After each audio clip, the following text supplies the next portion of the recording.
Bienvenidos a esta edición de Una Respuesta Razonada, donde proveemos respuestas bíblicas a un mundo posmoderno.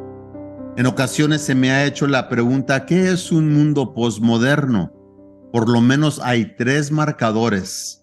Primero, es un mundo que no lleva los valores tradicionales, o sea, los valores judeo-cristianos, los valores que están formados en la Biblia.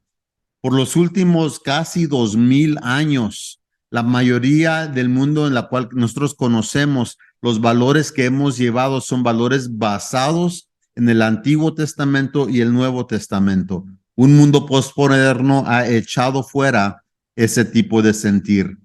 Segundo, es un mundo que no valoriza la verdad. Para ellos, la verdad es fluctuante. La verdad depende en la situación. En una palabra, es relativismo. Lo que es verdad ahorita puede ser mentira mañana. Lo que es verdad para mí quizás no sea verdad para ustedes. Cambia con cualquier cosa. Número 3, es un mundo donde la moralidad no es basada en la realidad, sino que es basada en el sentimiento del momento. Si yo siento de cierta manera, voy a tener una moralidad de cierto tipo. Si me siento de otra manera, voy a tener otro tipo de moralidad. Estos por lo menos son tres marcadores que nos enseñan que estamos viviendo en un tiempo que ya ha cambiado mucho de hace 40 años. En realidad, el cambio grande llegó en el 1989 con la caída de la pared en Berlín. Pero presento esto sencillamente para que empiecen a pensar acerca de lo que vamos a estar hablando en esta edición. En esta edición vamos a continuar nuestro tema ¿Existe Dios y por qué debería importarme? Este va a ser la parte número 4. Ahora, ¿por qué importa si estamos viviendo en un mundo posmoderno? Porque las palabras, el significado de frases, las tradiciones, etcétera, están cambiando solo para cumplir los deseos de las personas. En la última edición hablamos de la manera que uno puede llegar a tener una relación con Dios. Y en esta edición vamos a ver por qué ha habido tanto, el crecimiento del ateísmo ha crecido tanto. ¿Por qué vemos jóvenes de 12 años, 13 años que se dicen ser ateos? ¿Por qué es que el 9% de los jóvenes entre 12 y 25 años dicen ser ateos? Otro 9% se dicen ser agnósticos y otro 22% no les importa si hay un Dios. Es un número impresionante e impactante. Ahora, si usted no es cristiano, si usted se dice ser ateo o agnóstico, pido que por favor se quede con nosotros por estos cuantos minutos. Escuche lo que voy a decir y piense, porque vamos a tratar de desarrollar cómo el sistema educativo ha informado a la población y ha cambiado la mente de la población, llevándolos de un país, de un mundo que cree en Dios, a un país o países o un mundo que está desechando la necesidad de un Dios. Reciente vimos que hay valores y morales. Hay una fuente moral de valores fuera de la humanidad. Vienen de Dios y se encuentran en la Biblia. Hay moral y valores objetivos. Estos se aplican a todas las personas, en todo momento, en todas las situaciones. Lo correcto y lo incorrecto pueden ser conocidos. Podemos saber absolutamente lo que está correcto y lo que está incorrecto. El bien y el mal pueden ser señalados. Podemos ver a nuestro alrededor y reconocer el bien y el mal. Podemos saber lo que debemos hacer. Hacer esto nos permite saber que lo que hacemos tiene significado y tiene propósito.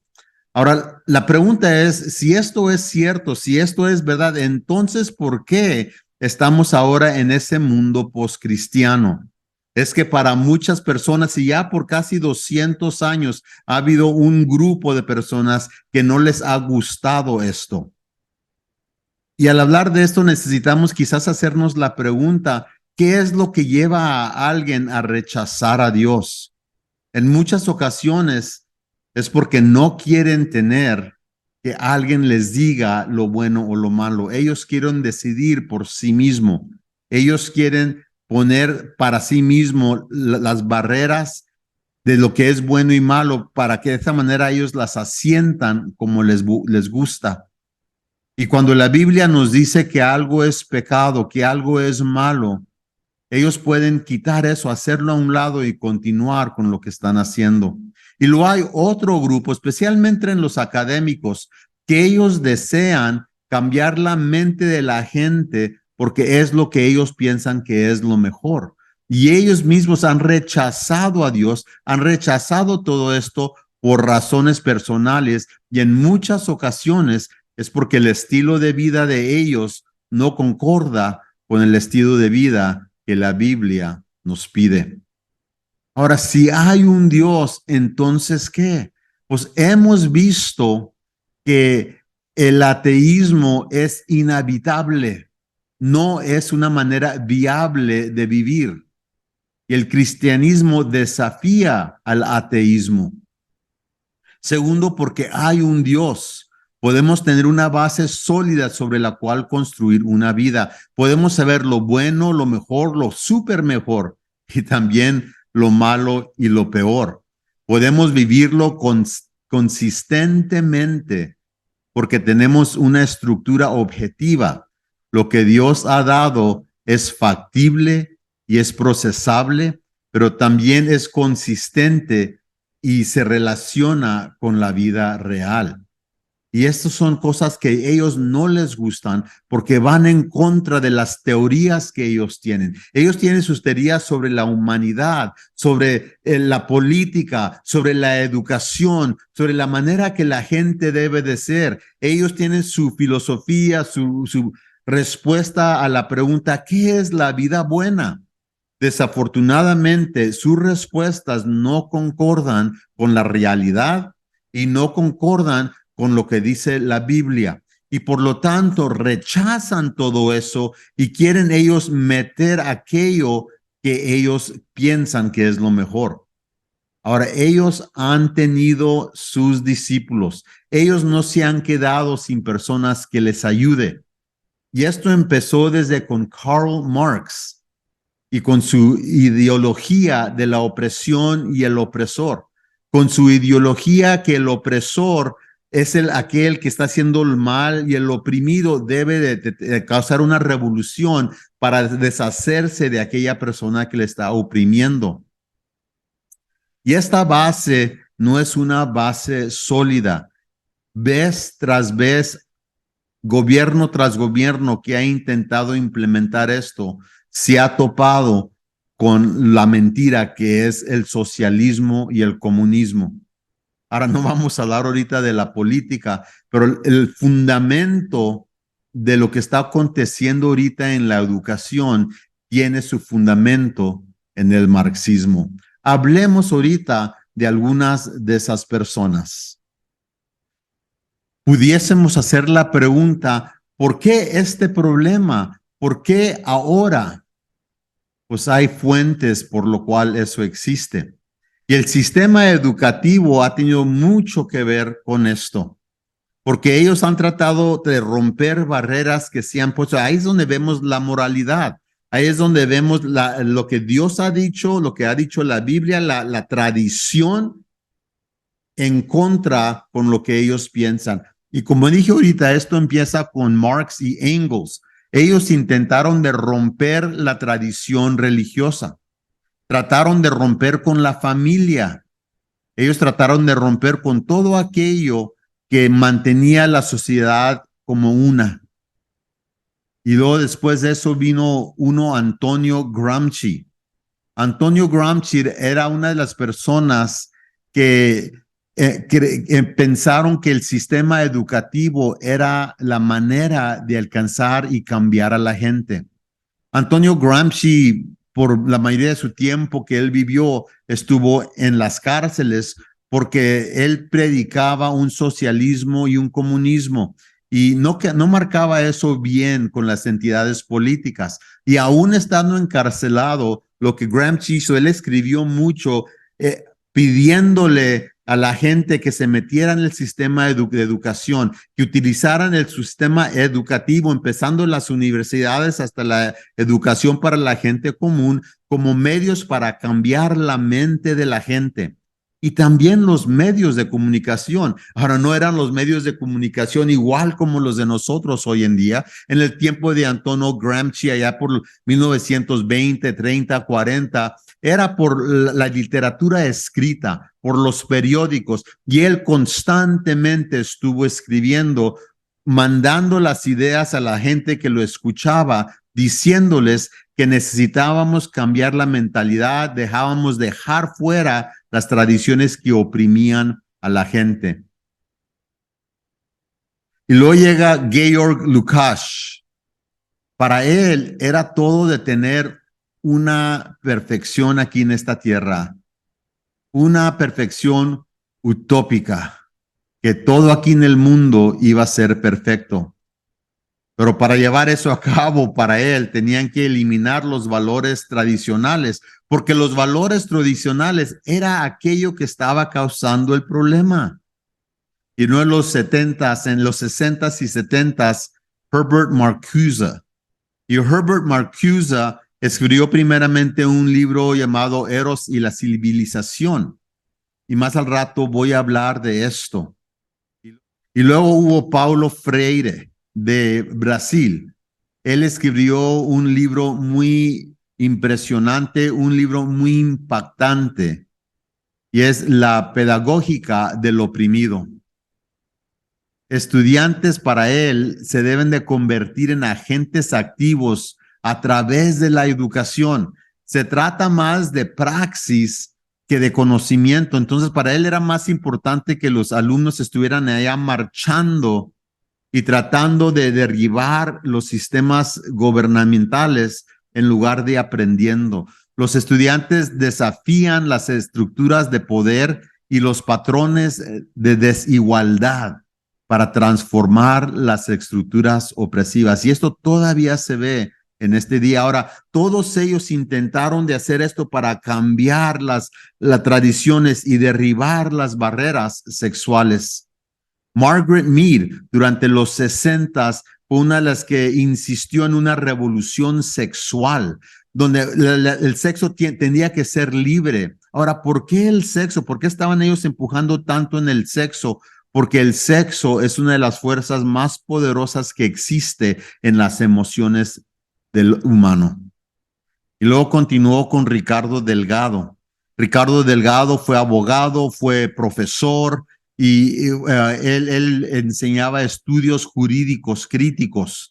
Y de ahí viene la teoría crítica de la raza. Y para él todo se veía en este conflicto entre los de poder y los que no tenían poder. Y luego en los 80s, Kimberly Crenshaw entró con la interseccionalidad.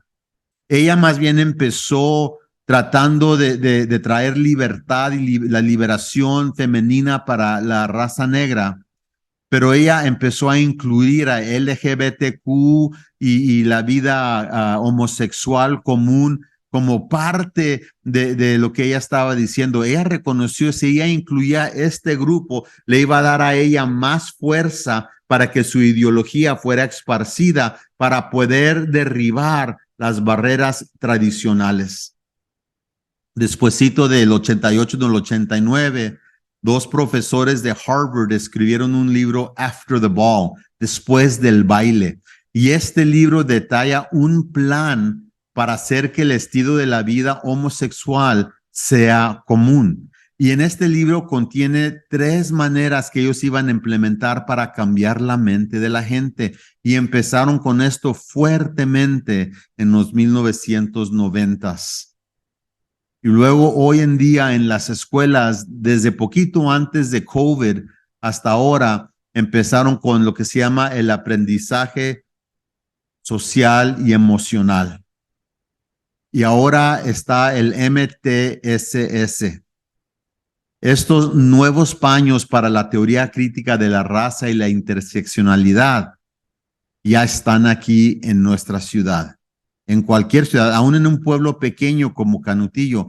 El aprendizaje socioemocional intenta cambiar la mente de los estudiantes, hacerlos ver las vidas de los demás como una batalla en aquellos que los oprimen y ellos son los que están oprimidos y el opresor que los oprime. En otras palabras, ellos están buscando normalizar entre los niños pequeños, los jóvenes, la vida estilo homosexual como si fuera algo normal. Y el sexo libre, aún ellos están proponiendo que se baje la edad de consentimiento para el sexo. En los Estados Unidos y en otros países, la edad es de 16 a 18 años. Ellos quieren que las señoritas de 12 años se abran la posibilidad de que los varones tengan sexo con ellas como un estilo de sexo de consentimiento. Al derribar estas barreras sexuales, ellos intentan a deshacer con las tradiciones. ¿Y dónde empieza esto? ¿Dónde están empezando eso? O más bien, ¿dónde han empezado a hacer esto? Lo han empezado a través del sistema educativo. Ahora, ¿por qué han empezado fuertemente entrando con la idea del sexo, del género? Porque el sexo y el género es primordial, es base fundamental a las emociones, es súper fuerte y súper poderoso. Si ellos pueden entrar ahí y prender, por decir así, a los niños, prenderles el switch, prenderles el deseo sexual, pueden utilizar eso para cambiar las mentes y endoctrinarlos. Marcuse, en el libro Eros y la civilización, interesantemente, él habla y dice que Freud, el psicólogo, era demasiado conservador. Ahora, lo impresionante de esto es que Freud, el fundamento de su psicología es que el hombre y los problemas del hombre están basados en el deseo del hijo de tener sexo con su madre. Marcuse pensaba que esto era demasiado conservador. Marcuse sugiere que la gratificación inmediata de los deseos sexuales es el camino a seguir. Relajar los códigos sexuales y el placer sexual es una necesidad. Y para poder hacer esto, tienen que derribar la tradición, tienen que hacer al lado el sistema judeo-cristiano, tienen que quitar de la sociedad la Biblia. Él decía que dar forma al mundo del hombre de acuerdo con los instintos de la vida. El desarrollo de una sociedad utópica libre de represión sexual era lo que Marcuse deseaba. Y para hacer eso, desde luego, se tiene que derribar la tradición.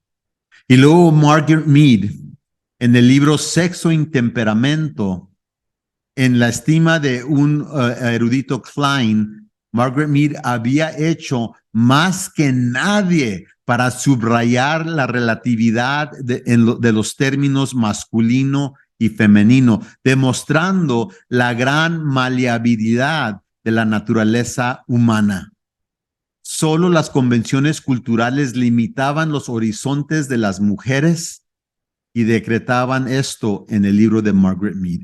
Entiendan esto, ahorita estamos viendo esto en nuestras escuelas, estamos viendo esto en la sociedad a nuestro alrededor, donde están diciendo que el hombre es una mujer y la mujer es un hombre. Inclusive hay un sinnúmero de hombres transexuales y hay mujeres que se están operando porque dicen que son varón. Inclusive ya mucha gente no quiere definir lo que es una mujer. Esto no empezó hace unos cuantos años. Esto empezó desde los 70s. Margaret Mead concluyó esto: la naturaleza humana es casi increíblemente maleable. respondiendo con precisión y contraste a condiciones culturales constantes. En otras palabras, entre más presión cultural se pone, más y más y más la gente va a pensar y creer lo que ella decía. En resumen, la crianza en lugar de la naturaleza produjo el género. El género no era fijo. Wow, ¿suena familiar? Esto no terminó con ellos, sino ha continuado y continuó con un erudito de Sudamérica, Paulo Freire. Paulo Freire en sus escrituras, en sus libros y en lo que él ha dicho, él ha detallado cómo uno debe de utilizar las enseñanzas en la educación. En la siguiente edición de Una Respuesta Razonada, vamos a ver la educación y cómo él reformó el pensamiento acerca de la educación. Y el pensamiento de Paulo Freire es el pensamiento que ha invadido el sistema educativo, igual en las universidades como en las escuelas públicas y aún en muchas escuelas privadas y seminarios. Regrese con nosotros en el futuro a estar en otra edición de Una Respuesta Razonada. Soy el doctor Regino Ramos Jr.